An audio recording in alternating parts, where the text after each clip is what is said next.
My fiancé and I recently bought a house together. We got basic things from his family as housewarming gifts. His grandmother gifted us a huge package of laundry detergent. Now, here is where the problem starts. I used to be highly allergic to most laundry detergents. I am not talking about some uncomfortable itchiness or whatever, but vomiting, diarrhea, losing my eyesight temporarily, and at the end, my consciousness. I have been hospitalized for this multiple times. Right now, we are using 2 brands that I am not allergic to. He keeps complaining that they don't smell that good, which might be true. They aren't really fragrant, and I know he used to drown his clothes in fabric softener to make them smell nice. I offered to slowly start trying new laundry detergents because he keeps complaining, and those 2 aren't easily accessible in his home country, but definitely not in the foreseeable future. I am 8 months pregnant and very afraid of the possible consequences. Also, we still have more than enough of the safe ones anyways. He agreed, and I thought the topic was done, but then his brother gifted us baby clothes. My fiancé kept commenting on how good they smelled and how badly he wants our clothes to smell like this. I sorted through them, and after I was around halfway done, I noticed that I felt kind of off. My hands felt weird, and my body felt wrong.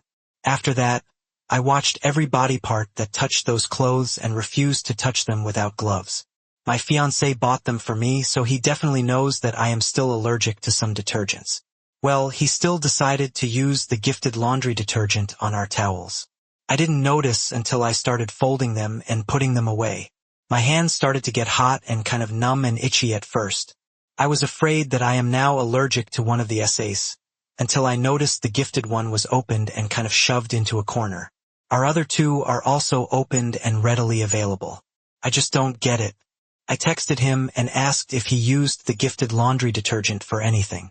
He said, "Yes, what's the big deal?" I told him that's not funny, and he is potentially playing with the life of our unborn son and mine. I asked him why he thought that now of all times is the right time to test my allergy again. He called me a drama queen and ignored me, so I changed my will. My fiancé gets nothing now. Neither my part of the house nor my other assets. Everything goes to my son, with my family as trustees until he is of age.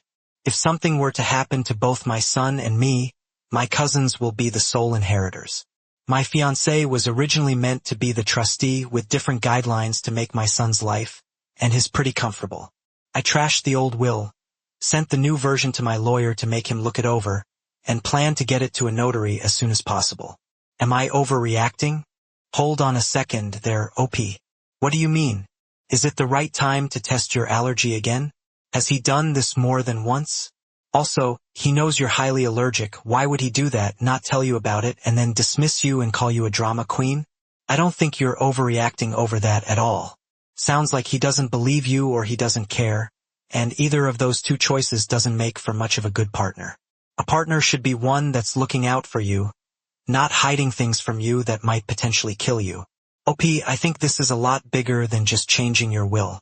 I think you really need to assess if this is the type of person that you want to build a family and a life with. What do you guys think? Let me know in the comments section, and now let's check out the community comments. Maleficent Virus 556 says, "Girl, what's the matter with you? The answer isn't to stick around and plan for your own death. You leave that relationship and get away from him before he kills you and your baby. Don't you have any survival instincts?" And Op responds, "Apparently not. Sad face. That's the first time it happened, and I moved countries for this guy, plus bought a house with him. I guess I made a great mistake. I'd rather be sewing," says someone else. "Are you sure you want to marry this person?" And Op responds, "Honestly, I am not quite sure at the moment. He changed completely after I got pregnant. He used to take safe sheets and blankets to friends, so I could sleep there without worrying, sad face." Beneficial Bat 5656 says, "OP, is the bar so low that you would put yourself in danger because it is an inconvenience to your fiancé? My mother is highly allergic to certain fragrances in detergents. My father didn't know or forgot when he picked one up and used it. She had a bad reaction. He felt bad and gave the detergent away, then went and got something she wasn't allergic to. His response was to fix it so his wife was not hurting. Yours is treating you as an inconvenience, for as little as laundry soap. Your fiancé won't put in the effort to not do something that hurts you. Grandma knows you're allergic and OP responds, she doesn't. If she would have known, she probably wouldn't have given it to us. She gave us lots of cleaning stuff in general, so laundry detergent fits right in. His mother knows, though, but I don't think she knows exactly what you are not allergic against. She figured her son would handle it if it's something harmful to you. Melistic says, wait, what? Help me understand your thinking here. Your fiancé is purposely triggering your allergic reactions while you are pregnant. You asked him about it, and he called you dramatic and is now ignoring you. Your response is to change your will, which makes me think you think he is trying to kill you, right? You don't want him to benefit from your death, but you are staying with him. If you feel your health and the health of your child are at risk, is there somewhere else you can stay? Can you talk to your doctor? Have your doctor talk to your fiancé. Do you even trust him with your health and safety? If not, I don't see this leading to a happy ending, will or no will. It seems like there are a lot of missing steps between what happened and your response. And Op responds, I am not thinking he is trying to kill me. I had set up my will before childbirth, as we aren't married and won't be before our son is born. I am afraid of me dying during childbirth, and I wanted to make sure that both of them would have a comfortable life. I just can't trust him to take care of that amount of assets if he so easily disregards my or our health. I still made sure my son will get taken care of and they can keep living in this house, but he won't be able to decide that asset X is to be sold so they can move wherever. He would have to involve my family because he has shown me that he doesn't have the best interest for our son at heart, if that makes any sense and isn't just my pregnant interpretation of the things that occurred. Well, the community is questioning the whole relationship and if Op should stay or not. Op was able to clarify her mindset as to why she changed the will. So now, let's move on to the first of two updates to see what happened next. Hey, it's been a while, and I wanted to give you all an update. Honestly, a lot has happened. I had a rather uneventful conversation with him after he returned home. He justified his usage of the laundry detergent with the presence of cleaning towels in between the normal towels. I asked him how that matters. Well, apparently it's because I wasn't going to drive myself with those. I wasn't satisfied with that answer and asked about the normal towels, as there were only 2 for cleaning and over 10 normal ones, and how the smell of cleaning towels is even relevant because, like he said, they are for cleaning. He didn't answer and started ignoring me. That was answer enough for me, though. I knew it was BS, but I don't know. I kind of hoped for a better excuse. I was kind of withdrawn from him at this point and decided to watch his behavior towards me to figure out what was going on. I thought that I might get an answer somehow, somewhere, because he was my best friend, and I just didn't want to believe that I mattered that little to him. The next incident happened soon after. I was carrying back a rather heavy drawer I had to deep clean. Mealworms escaped the enclosure, and I am using them as food for my spider. As the drawer was so heavy, I struggled a lot, but he was busy working on some shelf. I asked him if he could help me, but he didn't react. So, I asked him where I should put the drawer, as he was sitting in front of the shelf thingy where it belongs. He told me to just put it on the floor, so I did. What I didn't see in time, though, was my Care Here German vacuum cleaner. I put the drawer on the vacuum tube. Nothing broke, and even if it's mine, he wasn't using it at the moment or anything. It was just laying on the middle of the room. He lost his crap. He asked me if I can't even use my one brain cell and other stuff, implying I am dumb. That hurt more than I would like to admit. I started silently crying and went to the living room. He followed me quite some time later, got upset with me because I was still sad, and said it was just a joke. I told him I didn't find it funny, and it hurt me. If he could just apologize, please. Spoiler, he did not. Just said it was a joke, and we hadn't had an argument before, so he didn't say it out of spite but in a joking manner. I wish I could say it stopped there, but I fell and had mild cramps plus a bloody knee. I called him on the phone because I don't have any friends in this country yet, and he was the only one available. Plus, I knew his boss would let him go as he is a very kind man, and he was supposed to end his workday 30 minutes from then. Anyway, that's what he had told me at least. I called him, he didn't pick up. I texted him, he didn't read my messages. He came home an hour late from work. He wasn't at work.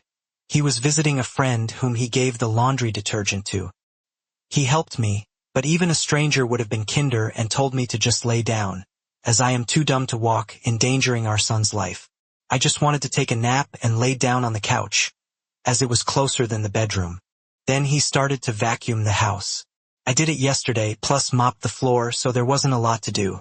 But he spent 40+ minutes vacuuming right next to me, walking in circles, cleaning the same spots over and over. He was mumbling about how I didn't clean today and how I am such a messy person. Yes, I do like to leave my shirt occasionally on a chair, but I've cleaned every day since I've been on maternity leave, and before that too. I would be comfortable with visitors at any given hour. After he finished vacuuming, he asked me about some mup parts his grandmother put in our house weeks ago, asking me what I am doing with them. I still don't understand what he meant by that. I told him his grandmother put them next to the vacuum cleaner, so much too I never clean and can't do anything right. If he would have ever decided to vacuum in the last weeks, he would have noticed them. But he decided to vacuum while I was doing badly and just needed a nap. He just doesn't like me anymore. I am heartbroken to say that, but he truly doesn't. At least our cat and dog have picked up on that. Our cat keeps his distance from him now and doesn't want to be petted, even biting and scratching him when he tries to cuddle. My beloved dog keeps himself between me and him, follows me around, and tries to avoid him. While he still wags his tail when he comes home, it's just not the same. I don't know how to describe it, but I don't recognize him anymore. The animals can feel his anger too. He looks at me with such contempt and is very mean towards me. I thought he would be my forever, but he won't be. He is punching our walls, hiding his phone. I am sad and tired. I don't even have the energy to go through his phone because, even if there would be answers to his behavior, I just don't care anymore. I am just sad. I gave him the engagement ring back. He didn't seem to care. My car's battery doesn't work at the moment, so I will have to figure that out. As some of you guessed, I am indeed from Germany, while he is from a neighboring country. I am 7 hours from my family and about 3 hours from the border by car, so I don't have to fly, luckily. I am sleeping in the guest room on a couch for the time being. My ex-fiancé seems very content with that. Now he is just on the phone constantly and leaves me be for the most part. Thank you for all your input, kind words, and DMS. For the people who claim this is fake, believe me, I wish it was. Well, we know the story doesn't end there, so let's move on to the final update to see how it does. Hello, it's me again. I got a lot of private messages asking for an update. I am fine, taking the circumstances into consideration. There were a few more verbal explosions from him, a lot of stress and crying, until I landed in the hospital and got an emergency C-section. But my son is safe and rather well now, so am I. I wasn't sure whom to contact, as my family thinks you can work out anything except physical abuse, so I can't. I reached out to old friends from school and university. They came in clutch and were really helpful, even though I had ignored them for so long. Some people were afraid that my car's battery got messed with. I can confidently say that it didn't. I just wasn't driving it for a very long time, and the winter is harsh here. We were able to jumpstart my car, though. Custody, child support, and everything else will be a hassle to figure out, but I remain positive, especially because he doesn't seem that interested. He said, "Guess I really don't like children, even when they are my own," and calling him annoying for crying, etc. So, I don't think he will fight me hard on that. My son and I are safe and back home, surrounded by love. I don't plan to keep him from his father, and I never will, but like I said, his father isn't really interested. I don't think he was ready to be a father. Maybe he will be someday, but considering his age, I don't think so. And yes, he is hanging out with a woman I wasn't supposed to worry about, but I know for a fact that she wants children and was complaining about that to him. So, who knows what's going on between them? I will never leave my home country for anyone ever again. Thank you again for your concern. This will probably be my last update. Smiley face. Well, OP, the good thing is that you and your son are okay, happy, and surrounded by love. So, good riddance to that idiot. Take care, OP, and thanks for sharing. And now, let's finish this video with a mood booster. Terrible manager collapses an entire department. I worked in an accounting department at a small business. My boss, Gary, was great and gave us lots of autonomy to get everything done. It was a small business, and over the years, as is common in small businesses, I picked up a number of duties that weren't strictly in my job description but were pretty important. We also had a number of processes that were not well documented, but we were understaffed and not able to make any real changes. Things overall were pretty good, though, and our work flowed well and everyone was happy, not everyone, though. Gary's boss, Carl, recently had taken over as president of the company and wanted to slash costs. Gary was one of the highest paid employees, and Carl tried to get him to take a pay cut or a cut in hours. When Gary refused, Carl fired him and shortly replaced him with Matt, who was much less experienced and much less qualified. Around this time, I used my leverage with Carl to get a solid raise. I knew Carl would be looking to replace me soon, like he did Gary, but I was too essential to lose without Gary there either. I figured I had about 6 months, which lined up with about when I was planning to move out of state anyway. So, knowing that when I did leave, my coworkers would be stuck picking up the slack of my job, particularly all the ancillary stuff I had picked up that was not documented at all, I started writing a detailed manual for my own job when I had time here and there. I didn't really care for Matt or Carl, but I figured it would save my coworkers a lot of stress. Matt was a poor accountant and a worse manager. He was an awful micromanager with no concept of the bigger picture.